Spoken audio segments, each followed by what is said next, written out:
regulars sent me a tweet. Thank you to her.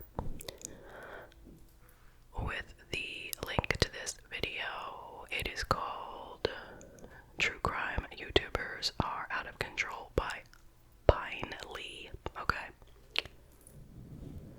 Now, I am actually in the thumbnail. Okay, me like this with my little mic. And I am the first scene that you see when you click on the video. Just my quick little, whatever. And then my full piece comes at around 17:30. Now, this is not the first time I've been in one of these kind of videos. There was one years ago. It was, well, I wrote it down. It's called ASMR is Weird by Dylan is in Trouble. And that was about my other channel. That one I actually liked. Because he was just, picking out whatever things he thought were weird from people's ASMR videos. And he was kind of doing some ASMR and he was playful with it. And it was fun. It really was. Whatever. I liked it. Even though he didn't give me any credit. Like, he didn't mention what my channel name was. Nothing. Like, you couldn't find me unless you really, really tried hard. Well, this guy doesn't name me either, but anyway. It's like he talks about how different true crime channels are exploiting, the victims by doing things like makeup and, eating. And people are laughing and telling jokes and all this stuff during their videos. And then there's my piece. People are doing ASMR during true crime stories, and it's so wrong, this, that, and the other. And he did say that I was somewhat respectful of the victims. But what I am doing is not respectful. He thought it was creepy. He doesn't like ASMR sounds to begin with. And he thinks that this is sexual. Okay, he took pieces out of context, had me saying certain things, then brushing it, and then stopping. I don't want to take up the whole video on this. But I'm just saying, obviously, you guys who are here like this sort of video. It's not for everyone. It's for people who enjoy ASMR and they're interested in true crime stories, so they like it combined. It's not a gimmick. And the mic brushing is not sexual for any of us here. That's absurd. So yeah, but it just put me in a funk today, okay? That's all. I did leave a comment, just very, to the point. I didn't attack anyone or go into the comment section and reply to anyone because there's no point. Most of the people there just plain out do not like ASMR to begin with. And that's a big problem. They shouldn't be watching it then. Alright. That's enough. It's already a lot of minutes into the video.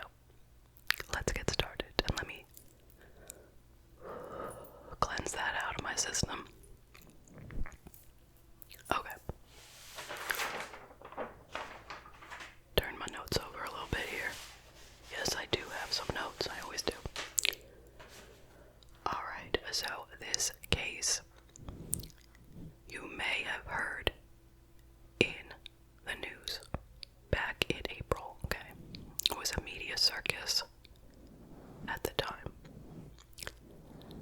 Because it is about a very well-known Instagram influencer / OnlyFans model. Alright, so this crime took place on April 3rd of this year, 2022, in Miami, Florida.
which was called Weissman and Peachtree LLC.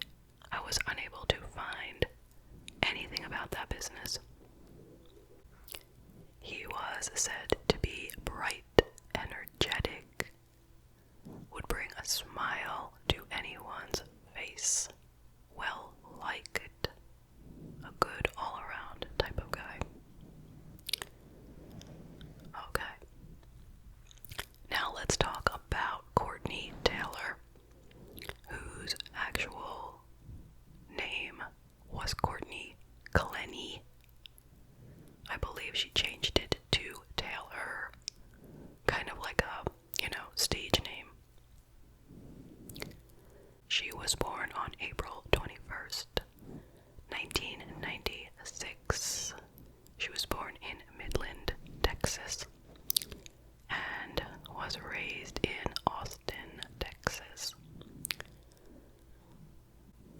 She attended a university in Austin. That's what the information I found said. I didn't get an actual name of a school, and I don't get the sense that she graduated, but she might have.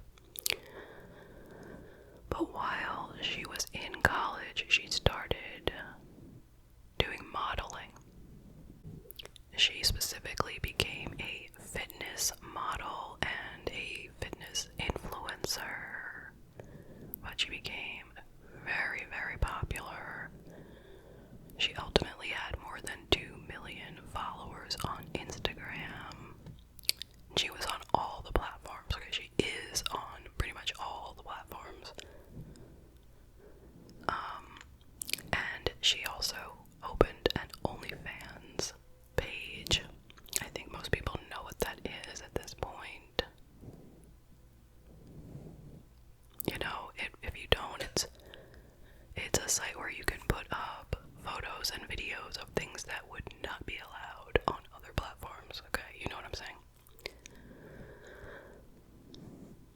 And she was doing very, very well, okay? Very well. Making a lot of money. But prior to the OnlyFans piece, in 2015, she was featured on a music video by the rapper G-Eazy.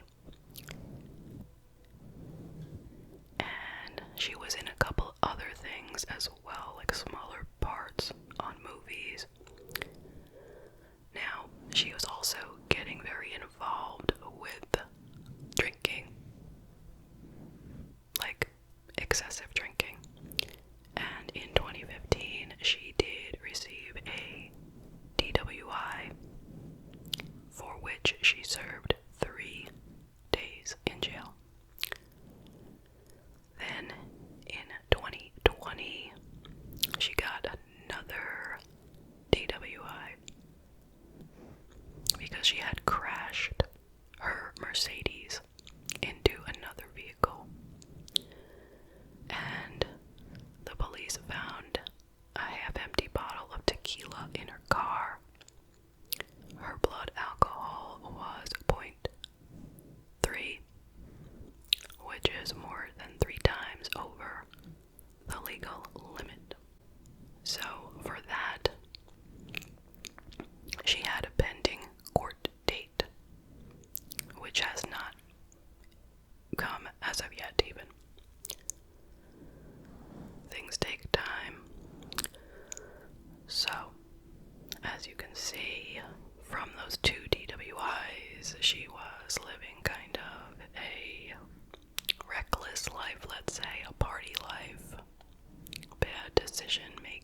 a neighbor, was able to catch a photo or video through the window, so we are able to see her in a short little black cropped tank top type thing, or sports bra, I don't know, covered with blood. So she was handcuffed and taken down to the police station.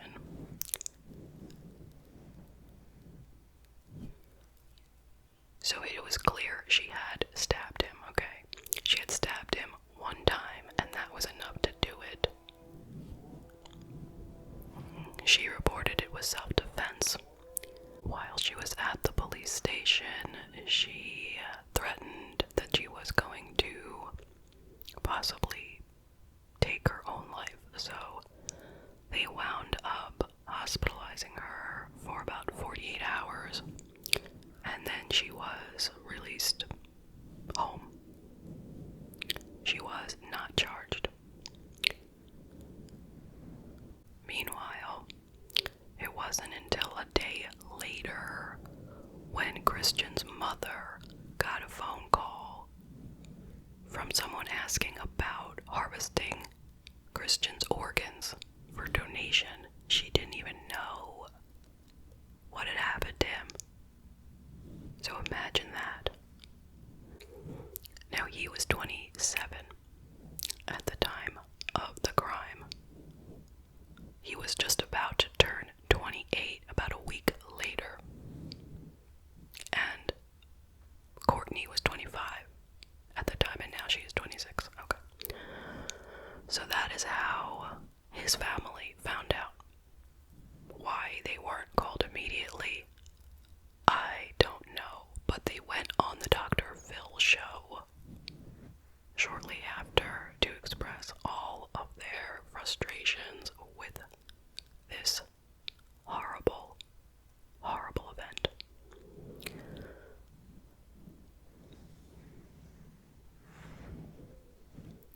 They are most upset by the fact that Courtney has not been charged with any crime.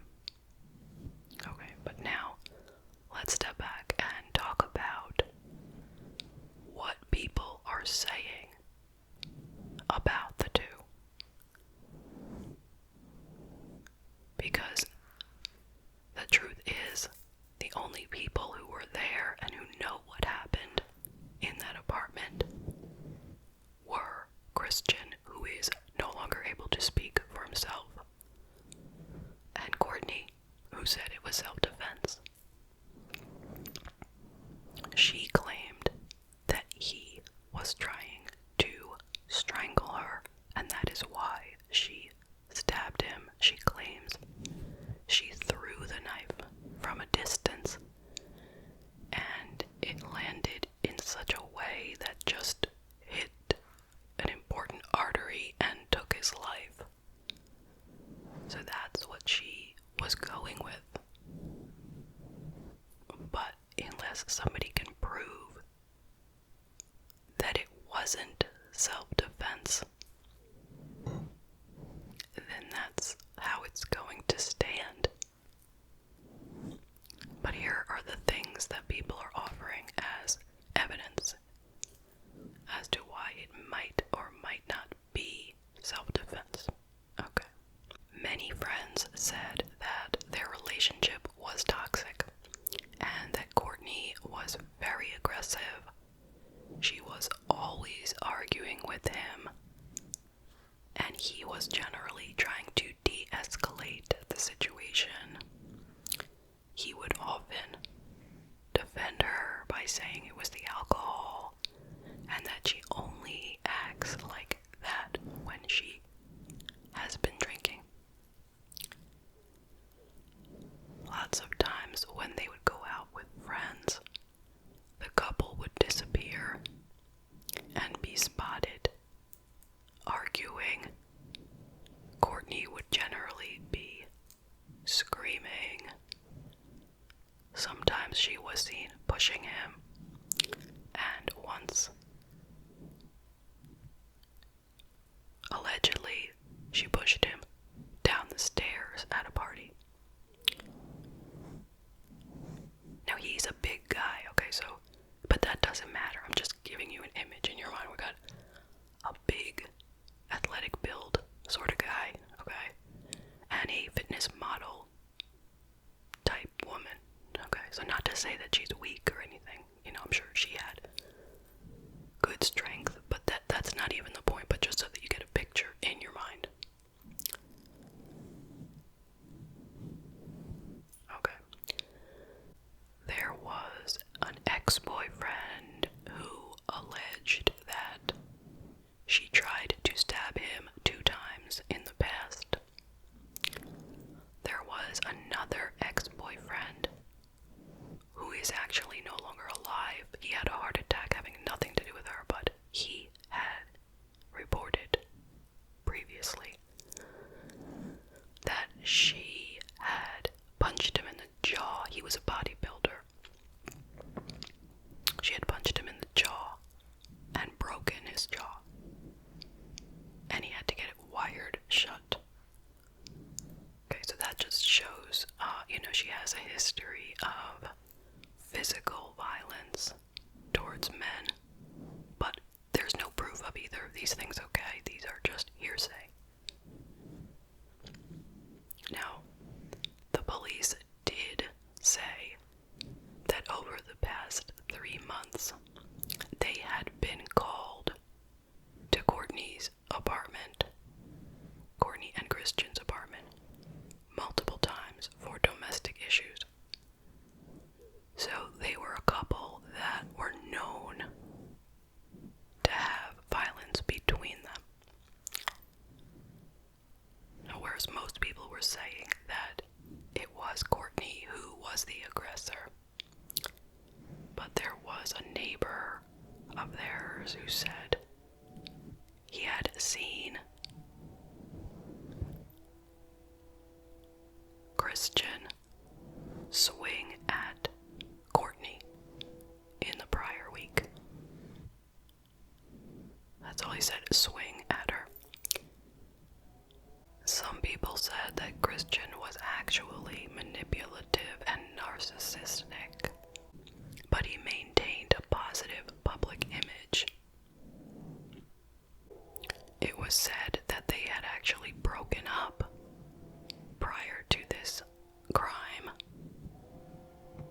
and that he was just stalking her, that she had taken his name off the lease, but he kept showing up.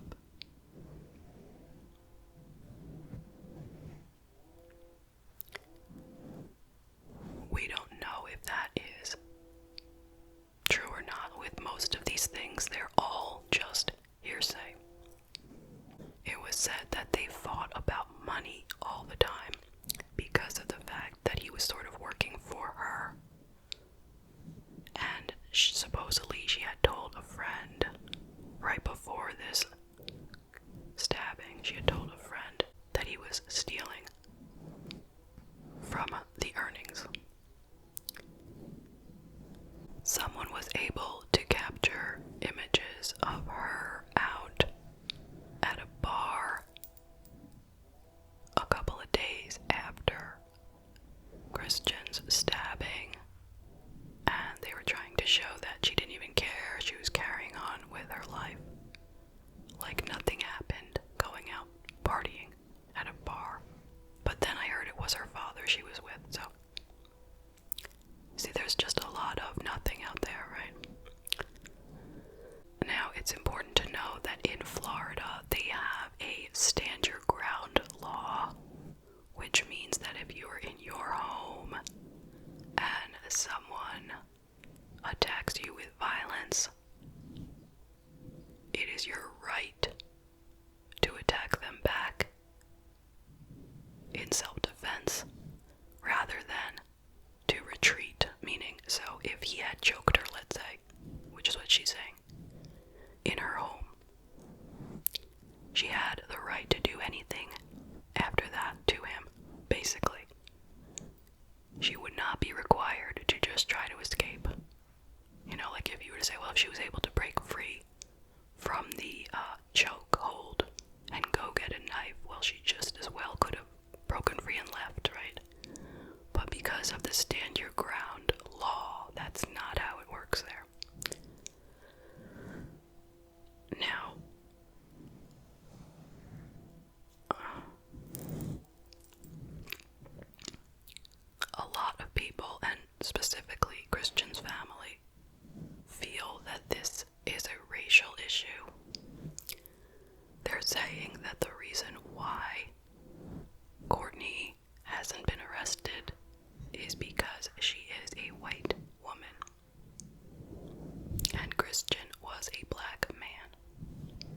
So that's what Christian's family truly believes, and there are a lot of people out there who believe the same thing.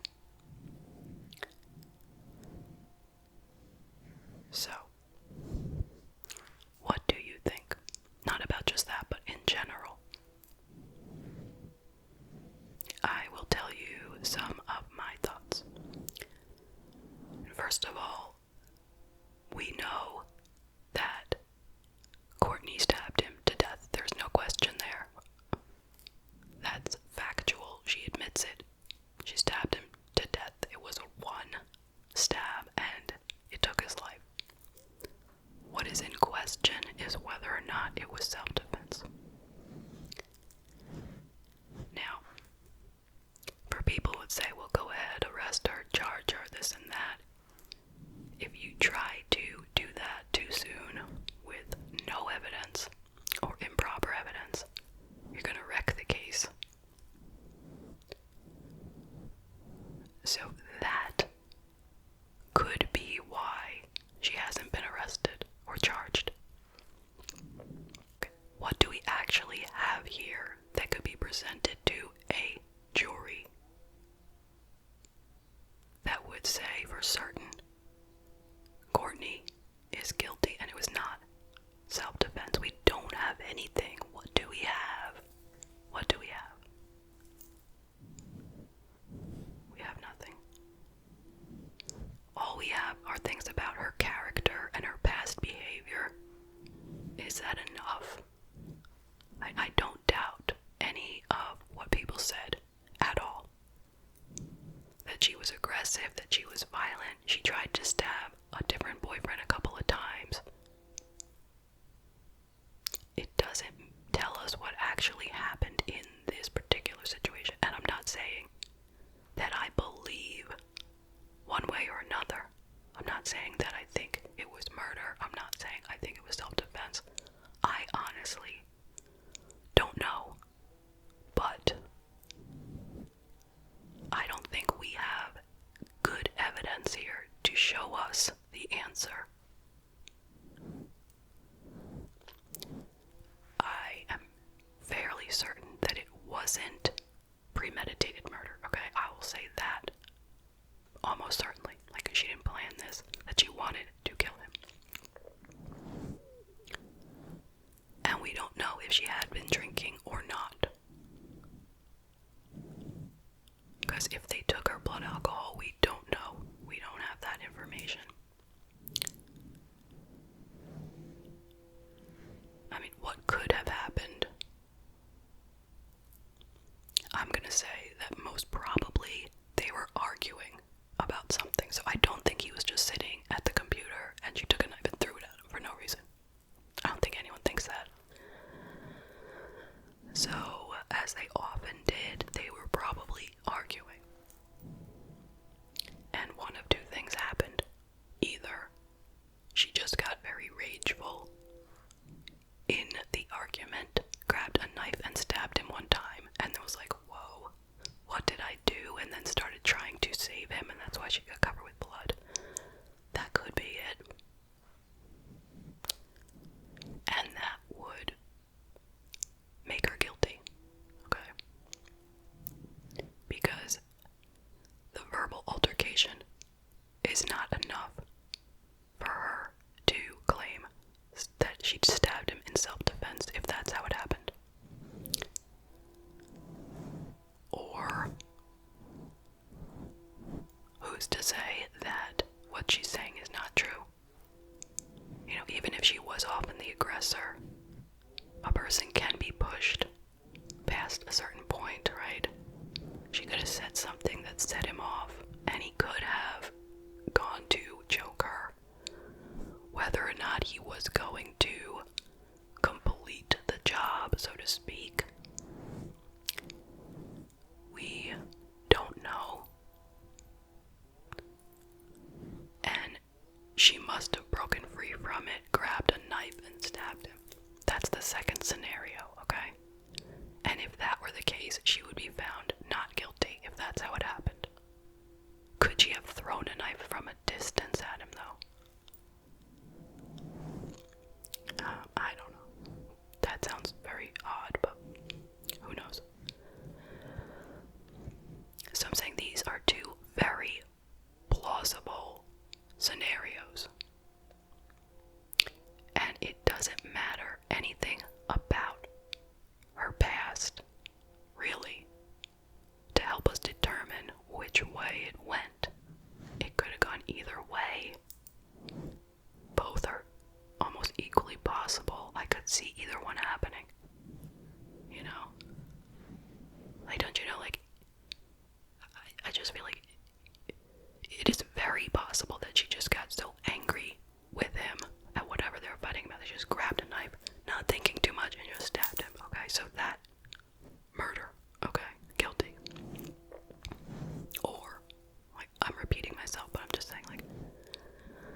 So I don't know, I'm just completely lost here. But my feeling is she's not going to be charged, or she's not going to be found guilty if she is charged, because there's just no evidence. If you can tell me what piece of any of this is evidence, it's not even circumstantial evidence, it's just people talking, people's opinions, and even the stories of like her possibly stabbing a previous boyfriend. We don't have any proof of that. Or breaking the jaw of that other guy. There's no proof of that. There might be medical proof that it happened, but nobody ever, she never was charged for those things. So there's no proof she did them.